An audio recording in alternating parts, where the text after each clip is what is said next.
Everything about September is about divine realignment. I want you to think of the energy of September like cleanup time.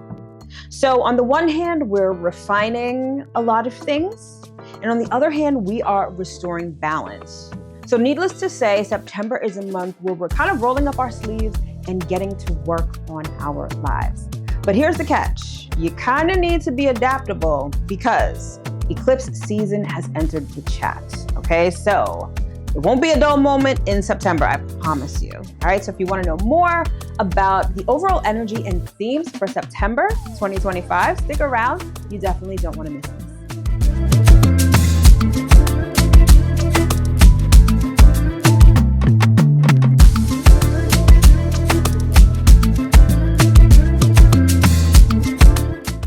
Hello, my loves. As always, I hope that this video finds you well and in excellent spirits. If you're new around here, my name is Mel. I'm a professional astrologer and sound therapist, and I'm the founder of Divine Feminine Works, where I help people unlock their divinity and discover their magic. And as always, if you are returning, welcome back.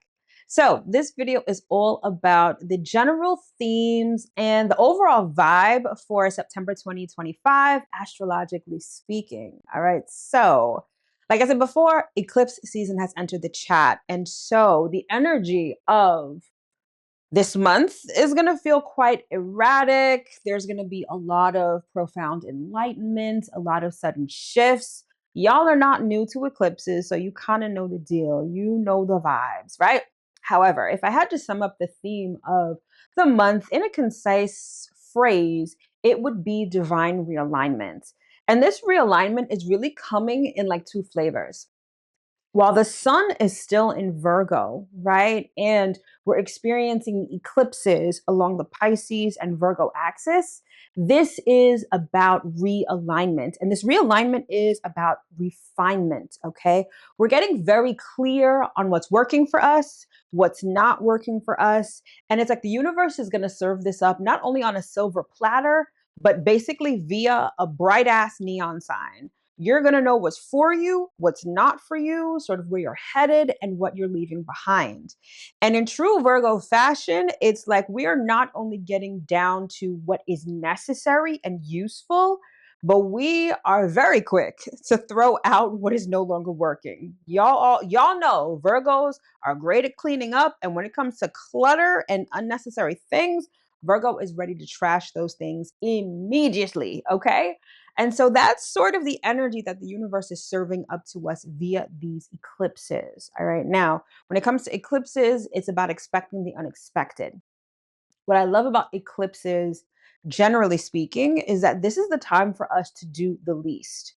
There's always, eclipses, they are associated with the full moon, which is when we have a lunar eclipse, and the new moon when we have a solar eclipse. So you know the deal. That's always about manifestation. New moons, we plant new seeds and we set new intentions, and full moons, we observe. However, whenever we have eclipses, they are full moons and new moons on steroids. And basically, it's a time for us to relinquish control and let the universe do its thing. Think of life as like a giant chessboard, right? And when eclipse season comes around, it's the universe moving all of the pieces. The universe sees the greater game and is helping us strategically move pieces so that we can win. Okay? It's as simple as that. And so this divine realignment is happening, first of all, in a way that is sort of hands off for us. The universe is like, listen, I'm taking the wheel, I'm driving the car, you kind of just have to go along for the ride. And this is why you need to remain adaptable and flexible, even though it may feel like the universe is snatching you by your edges, which can definitely feel uncomfortable, but it's necessary. That's sort of how it works around here. So be open, adaptable, and flexible, and keep the bigger picture in mind, but be willing to work on the finer details in order to facilitate that bigger picture. Okay. Then the other part of this equation when it comes to this divine realignment is restoring balance. And this is definitely going to be the case when the sun moves into Libra. Now, Libra is signified by the scales, right? So it's all about balance. It's all about equality. And so when it comes to Libra season and the sun moving into Libra, this is the time for us to be a little more proactive.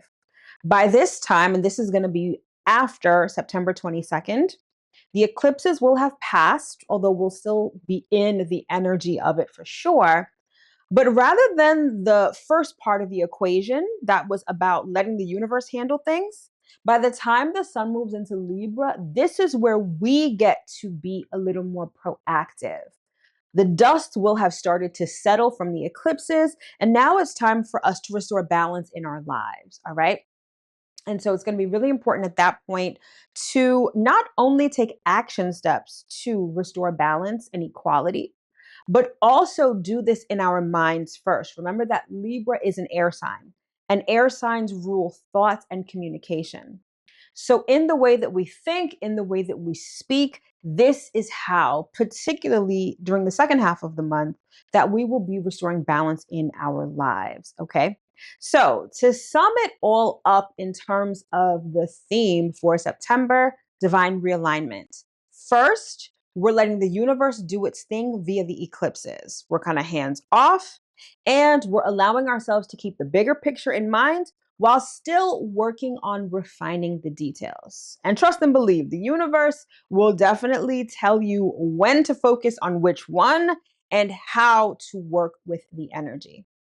And then the second part of this divine realignment is restoring balance via Libra energy. And we're going to be doing this in a more proactive, hands-on kind of way via our thoughts and our communication. All right, so to sum it all up, September is a month of rolling up our sleeves, getting to work, and realigning our lives. But we're also letting the universe help us along the way via the eclipses. And then we're going to be a little more proactive and a little more hands-on come Libra season. So essentially, that's what September feels like in a nutshell. So let me know in the comments below. Have you started feeling the energy of the eclipses lately? And if so, how? Now, the last thing I will say is you want to pay attention to the houses in your natal chart that are ruled by Virgo, Pisces, and Libra. This is where all of this dynamic energy is going down this month. And if you're not sure what those houses are, what houses even are, or where to find them in your natal chart, then you'll definitely want to schedule a natal chart reading with me. My service is called the Starter Chart. The link for that will be in the description box below. But you want to act fast because I'm revamping it. That's me realigning things in my life this month. So the natal chart reading as it stands right now is going to be going away pretty soon. So if you've been on the fence or if you're really intrigued, sign up sooner rather than later. And again, the link is in the description box below. All right, my loves. So that's pretty much September in a nutshell in terms of the themes. Now, if you want to take a little deeper dive and understand and find out, I guess, what are the important dates to keep in mind in the month of September and a little more information on the planetary shifts that are happening this month, then you'll want to check out this next video, which is all about the key dates in September 2025 to pay attention to. All right, so you can catch that right here. All right, my loves, thank you so much for tuning in, and I will see you in my next video. Happy September. See you soon.